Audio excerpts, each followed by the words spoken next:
Robbing kim? Robbim Alloh. Dining qaysi? Dinim Islom. Payg'ambaring kim? Payg'ambarim Muhammad sallallohu alayhi va sallam. Kitobing qaysi? Kitobim Qur'oni Karim. Tilaging nima? Tilagim iymon. Qiblang qaysi? Qiblam Kabatulloh. Millating qaysi? Ibrohim Halilulloh millatidanman. Kimning mazhabidansan? Imom Azam Abu Hanifa mazhabi. Do'stlaring kim? Do'stlarim chahor yorlar. Ular kimlar?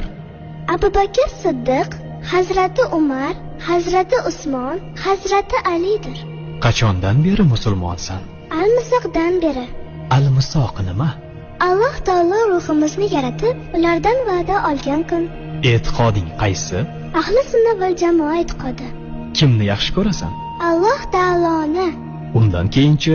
Payg'ambarimiz Muhammad alayhissalomni. Undan keyinchi?